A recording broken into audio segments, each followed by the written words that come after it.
Hello, everyone, and welcome to Global 360, the webcast produced by the Washington Diplomat, which for over 25 years has been the premier source of information for the diplomatic community here in Washington, D.C. Also want to thank our sponsors of this webcast, which is Cigna, a global health services company, as well as Sahori Insurance, which has been serving the diplomatic community for over 50 years. I am the Diplomat's managing editor, Anna Gawel. I want to introduce my co-host, esteemed political analyst, Eric Ham. Hi, Eric. Hi, Anna, and welcome everyone to today's program. And today, joining us, we have a special guest. I want to say hello to Martin King, who is the CEO of Philip Morris International America. Hi, Martin. Hello, Anna, and hello to everybody out there listening. Glad to be here. So now Martin is filling a newly created position in the company. So we're going to talk a bit about that, as well as the larger mission of Philip Morris International. Now, of course, most of us know what the name Philip Morris is commonly associated with. And, of course, that is cigarettes. Philip Morris USA is the largest tobacco maker in America. And of course, its primary product has long been shrouded in controversy given the harmful health effects of smoking, which is the leading cause of preventable death worldwide. Yet the motto of Philip Morris International, PMI, is to deliver a smoke-free future. So of course, certainly that at first sounds like a bit of an oxymoron. So Martin, let's start with an overview for our audience about your position, your role, but then also on a larger note, Philip Morris as a company. Sure. Philip Morris International, I should. Right, and maybe I'll explain a little bit the different entities. So Philip Morris International is completely dedicated now towards what we call a smoke-free future. And that means for the smokers who are not going to quit, to offer them smoke-free products, which they can switch to and make sure these products are scientifically substantiated. And we are well on the way to doing that. We have launched smoke-free products in about 57 countries around the world. About 20% of our revenues have already moved into smoke-free products, primarily a heat-not-burn product. And we're well on the way to doing that.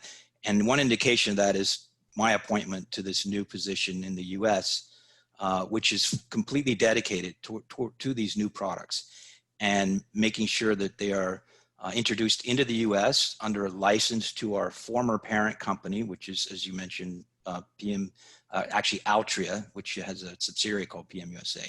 But we're two separate entities, and we separated back in 2008. So we're separate companies, but we are coming back into the U.S. as PMI through license with Altria, our former parent, to launch these new products, primarily the heat-not-burn IQOS product.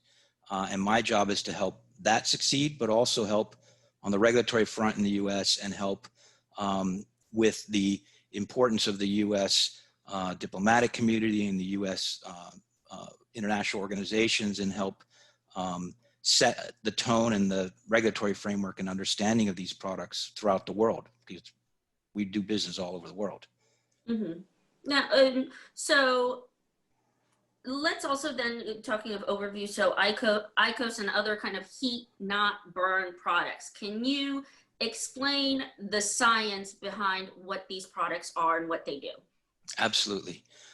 So the first principle is that the problem with cigarettes comes primarily, almost entirely, from the combustion, from the burning.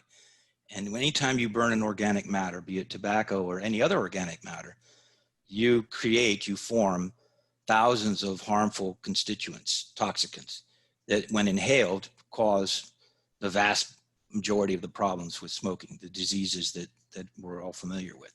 The nicotine itself per se is not really the problem. The nicotine is not what's causing the vast majority of these health problems.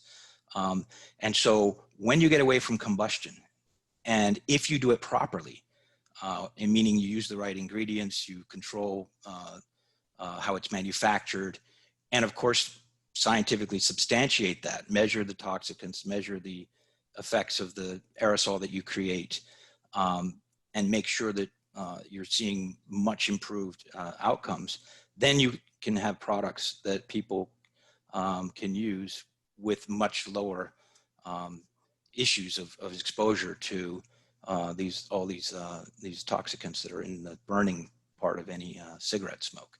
And that's the principle of the whole product line. So there are various products. One way to do it is heat tobacco, which is the electrically heated version we have out that's been so successful around the world.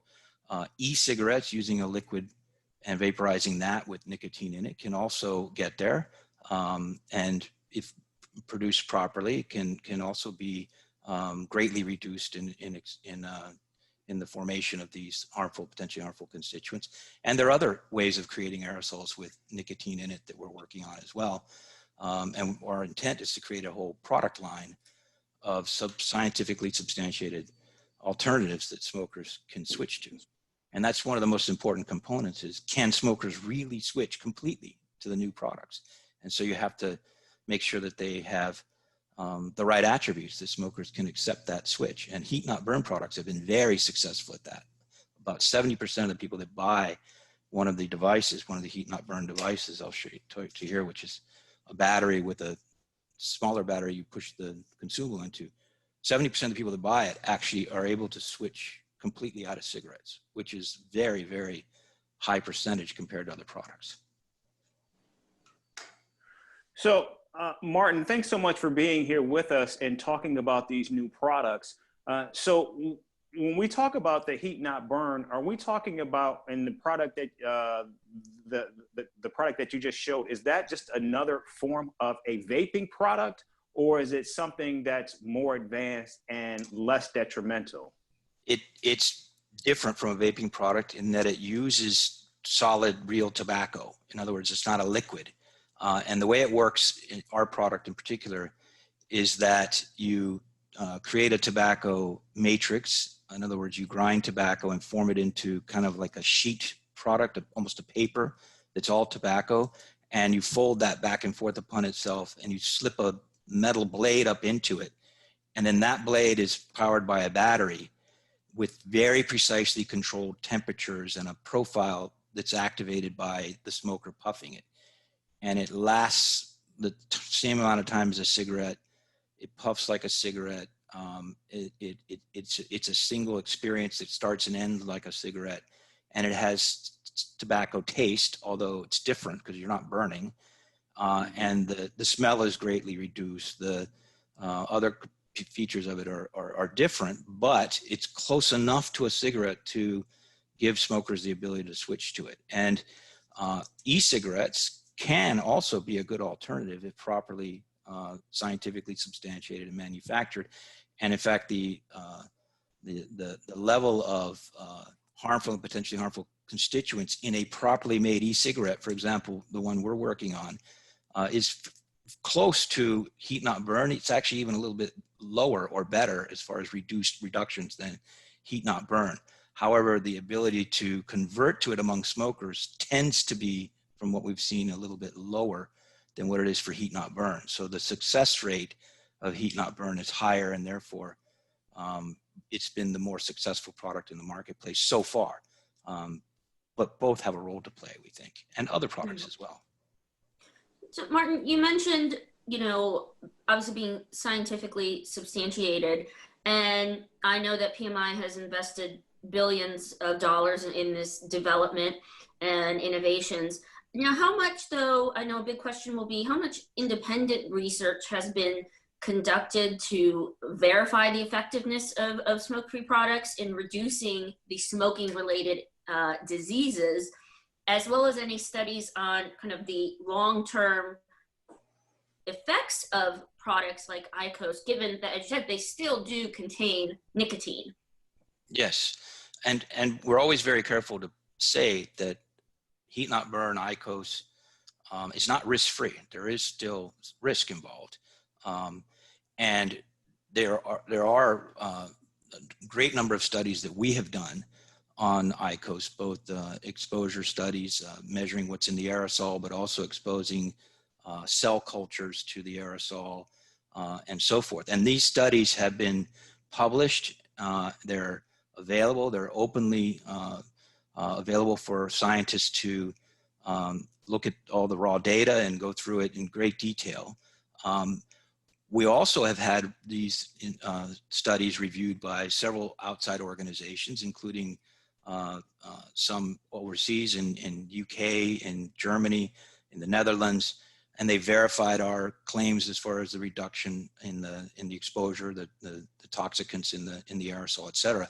But very importantly, we have just completed the process of going through what's called modified risk tobacco authorization from the United States Food and Drug Administration. And just a few weeks ago, they awarded IQOS, authorized IQOS, to use certain messages around the reduced formation of the toxicants and around the fact that if smokers switch completely to these products, that they are exposed to less toxicants. And also in their authorization, they made statements that this product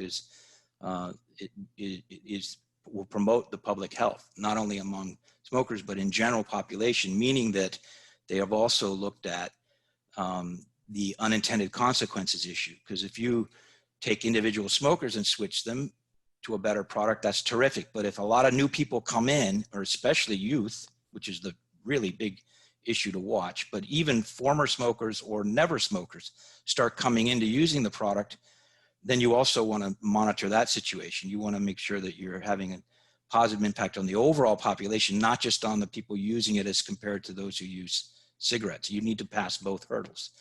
And part of the authorization from the FDA was that we do post-market surveillance and monitor how these products work in the marketplace and whether there are unintended consequences, and watch that carefully. We have a good track record in the 57 countries we've launched in of really focusing in on adult smokers and having that be the people that use this product and not having significant unintended users.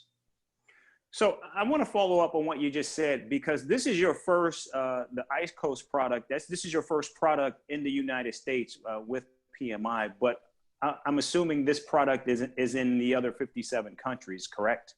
Yes, and it's big in a number of countries. In Japan, and we have nearly 20% of the total nicotine market already. So we have track record. We have years of real data of what happens in the marketplace.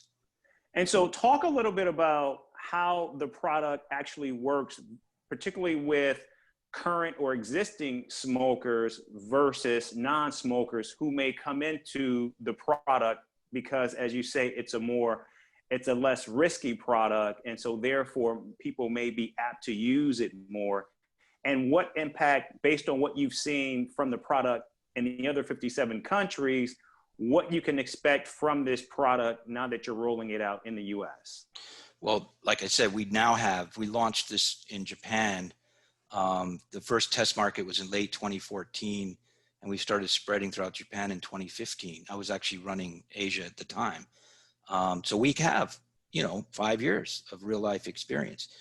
And that's just Japan. We're also in many, many other countries, including pretty much all over Europe, with a number of years experience. And what we're seeing is partly because of the product, which is tobacco based and has tobacco taste, and therefore perhaps is less appealing to non-smokers, but also due to how we manage it as far as only offering it to adult smokers. If you walk into one of our shops in Germany, for example, or any of around the world where we've launched it, the first question you're going to get, obviously, are you of age, right? Are you an adult? But beyond that is, are you a smoker? And if you say, no, I'm not a smoker, I'm just interested in this, even if you're a 55-year-old person that walks in there, they're going to say, sorry, this product isn't for you. This is for people who are currently smokers.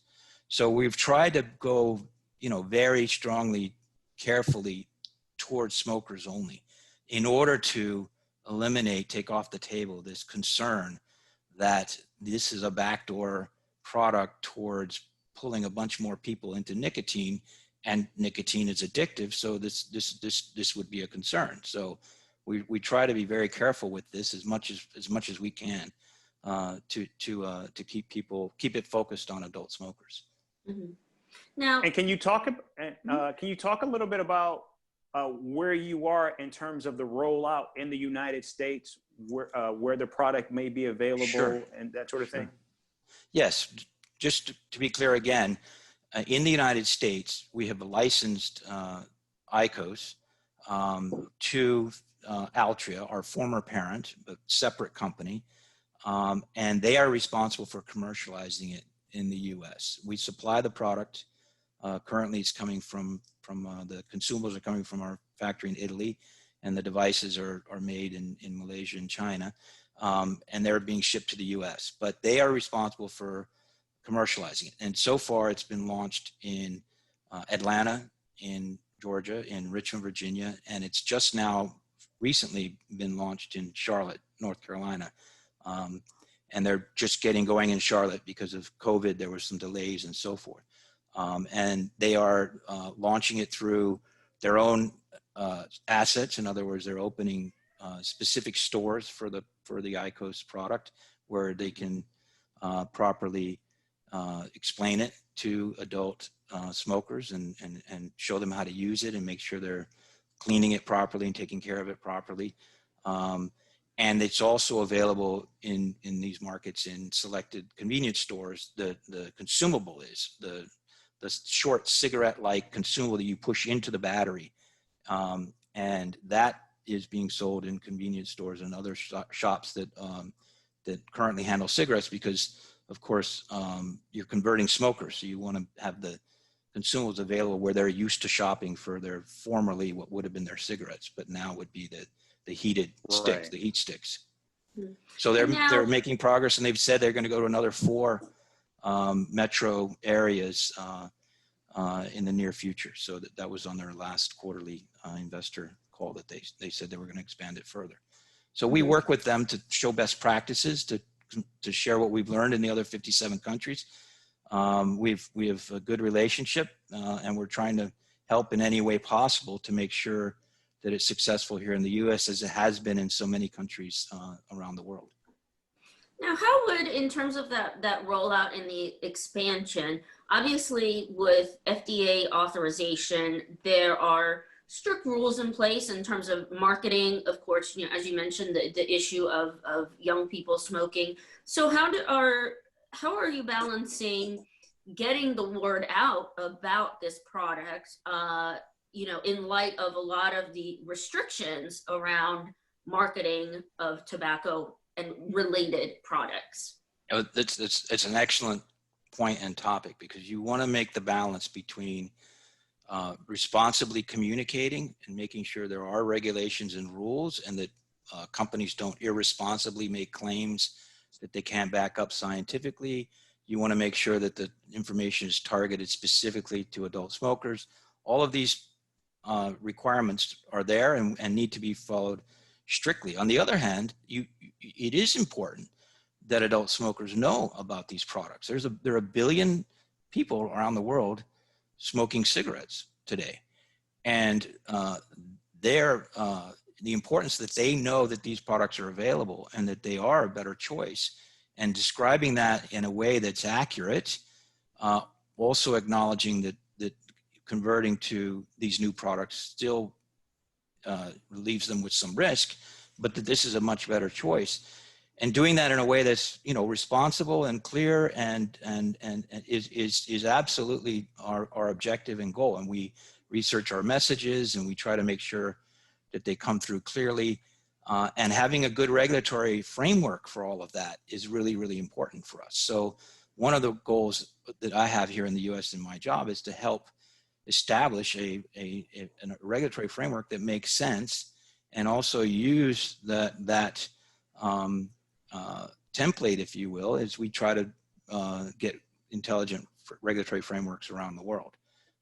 And so I think we're making progress. The whole FDA review process and so forth, while it is lengthy and cumbersome, it is the gold standard for how to review the scientific evidence anyway. And the FDA took 3 years and reviewed in great detail the science and did some of their own testing as well and came to the conclusions that they did in the authorization, which is very gratifying. Now, Now, go I'm ahead. sorry. No, I'm sorry. Go ahead, Anna. This is the thing with two hosts. We want to be polite to each other. We'll go. Your turn. Okay. I'll go next. You mentioned how you had rolled the product out in Japan and how the product was doing very well in Japan. I wonder if you can talk a little bit about now being in Washington and going through the regulatory process and those various hoops, and what role do you look for, particularly in terms of the diplomatic community, to help out in what you're doing? For example, given that the product is so successful in Japan, have you reached out to the Japanese embassy in any way about the product, or are you having conversations with them or other diplomatic offices here in Washington? Well, I think it's important that the diplomatic community know what's going on and understand in the here and now what the FDA authorization means and why this modified risk tobacco authorization is a real milestone for public health, and it's a very important step towards harm reduction in the area of cigarette smoking, which is a big issue around the world, and it's a topic in diplomatic circles. There are a number of initiatives amongst countries on addressing the harms caused by cigarettes, and at the same time, it's important that the diplomatic community stay up to speed on the science and the developments and the potential for harm reduction, and ideally support that and understand that it's not just a black and white issue of quit or don't quit. It's also for those people that are not quitting, of which there are many, that there are better alternatives, and that governments and regulation should support that once the science is verified. And we believe that it has been verified. And we do now have very clear communications from scientific authorities and from organizations that have deep scientific ability and knowledge. And therefore, it's time, I think, for the diplomatic community to kind of understand that and communicate that back to their countries as far as the potential that these products have. Many of the countries, as you pointed out, know all about it because they're already very successful in their countries. But there's plenty more work to do, I think, to move the whole community of tobacco-focused people and diplomats and others towards this better understanding of what's possible. And there's a lot more work to be done. Part of that's also the history of the industry and the mistrust involved and so forth, which I completely understand. And it's why we're so careful to have the scientific evidence thoroughly vetted. And we've been so thorough and careful about how we've rolled out this product, is to try to overcome that history of mistrust. And I think, I mean, that gets to such the crux of really the debate is that history and the mistrust that will linger among consumers, but also especially anti-smoking groups, NGOs.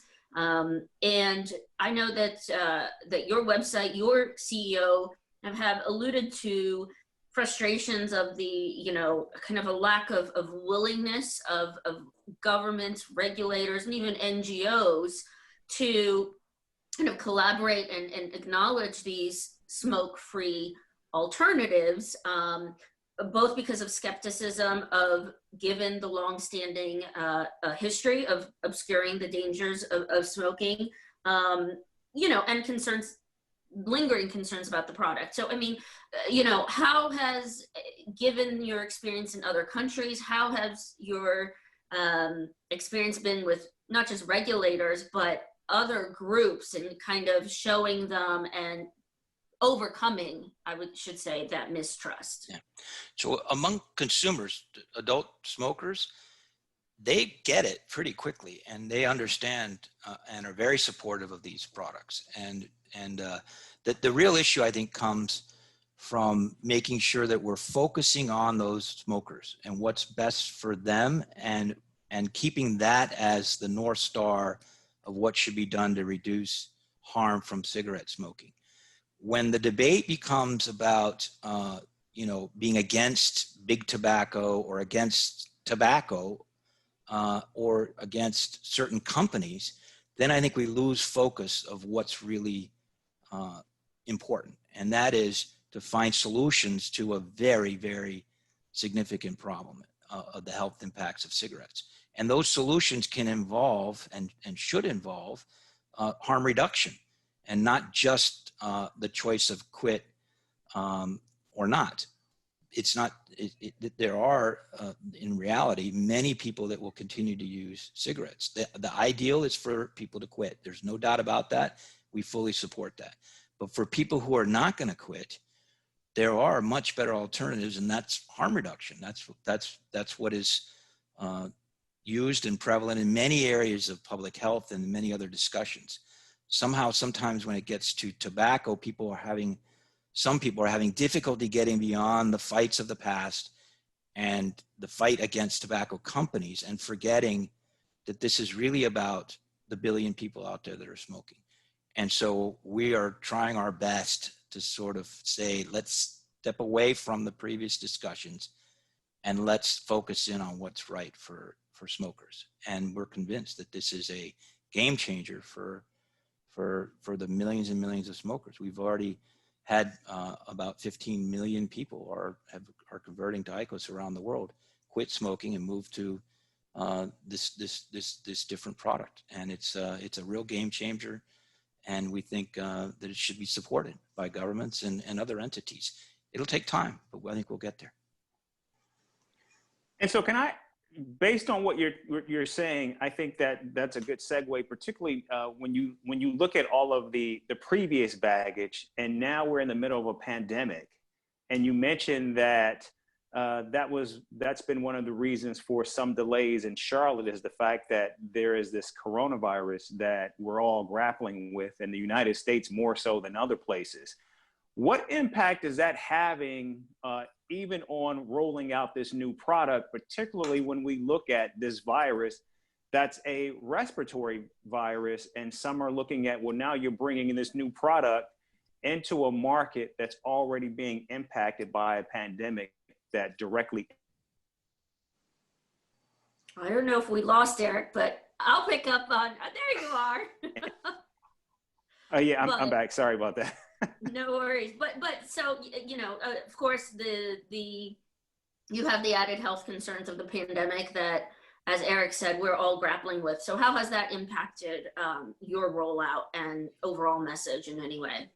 Well, keep in mind our focus, what we're doing is taking people that are smoking cigarettes and moving them over to a product that has far less exposure to the toxicants that are in the tobacco smoke. So given that is important regardless of the situation of COVID or no COVID, our work has continued. We've actually been pretty successful at continuing to convert smokers in many countries around the world. Even during the pandemic, it's been harder, of course, to do the individual coaching or discussion about, how to use the new product, et cetera, in person, but our folks have switched over to digital means, a lot of Zoom chats explaining the product to smokers who want to switch, and use of digital and so forth. So in our most recent earnings announcement, it was actually the heat not burn product lines that were doing the best. And the cigarettes are impacted in a number of countries due to various issues, right? It's not so much people necessarily quitting smoking, but also issues with affordability and so forth from the economic impacts of COVID. But overall, our business is being supported by and led by the successful shift towards these new products, even in the pandemic. And in fact, the move of people out of cigarettes and into these other products is perhaps even more important during the pandemic's times. So that continues unabated, and I think it's as important as it ever has been. Mm-hmm. Now, and on that note, just a quick question related to the pandemic on a more business note. Obviously, of manufacturing worldwide, has the pandemic affected that in terms of all of the global supply chains that have been disrupted because of it? Our supply chains have held up extremely well throughout the entire disruption. There were a few individual countries that were supplied by single factories in the country, for instance, Argentina, where we were out of the market for a few weeks because the factory had been shut down and wasn't allowed to open. But it was very rare. Almost pretty much everywhere, our supply chains were robust and held up well for both the devices that for IQOS, the heat sticks, but also even our cigarette products and so forth. We were able to supply pretty much everywhere in the world without disruption. Our business has held up very, very well throughout these disruptions. Of course, there have been impacts, but considering the disruption to supply chains and so forth, ours did very, very well. Are you hanging And in so there, Eric? now, yeah, I'm here. Sorry about the disruptions. Talk about next steps. You've mentioned that this your new product in the United States. You're in Georgia. You're in North Carolina, and you're looking at moving into some other places. What are the next steps for your IQOS products, and what do you see long term for them, particularly in the United States? Well, I mean, eventually, Altria and PM USA will have the product available broadly in the United States, but they're doing it in a measured way and making sure they have good learnings from each market as they move to the next one and so forth. So we will work with them to share our learnings. This product has proceeded at different rates in different countries, and it depends on a number of different factors, both the consumer willingness to hear the messages. The regulatory landscape makes a big difference in how much you can communicate to who and where you can sell it and so forth. So we've had markets like Japan, which were just overnight phenomenons and huge successes. Korea was the same way. We've had other markets that frankly took longer. We launched in Italy about the same time as we did in Japan. And it took 3-4 years for Italy to really start to move. But now Italy is really converting over to these new products. The adult smokers are converting quite rapidly, and it's picked up quite a bit of speed. So we have many different examples, but the one thing that holds true is everywhere we've introduced it, we have been able to succeed. It takes sometimes a bit more time. It takes a little bit of a different approach sometimes. You have to learn the individual intricacies of the individual markets, but everywhere we have found that we can be successful because there's a great demand for people to switch out of cigarettes into better alternatives. So that principle is there and gives you a good base for success. And now I wanted to wrap it up. I mean, obviously in general, Philip Morris's history and everything is unique, but do you have any advice for companies that, have taken reputational hits and are working to really just transform themselves and their business models? What kind of advice do you have based on your long career at PMI? Yeah, I think you just need to keep chipping away at it. It's almost impossible to change people's minds in large numbers overnight. You just have to keep going back, I think, to the facts and do your best to have substantiation for what you're doing and what you believe in. Use as much as possible reputable third parties to verify what you're doing and what you're saying. So we've been working on this now for years and being very open with our science, being every opportunity we have to engage in conferences and meetings and scientific symposiums. Our scientists have been fantastic. They go out there, they explain it very patiently, very thoroughly.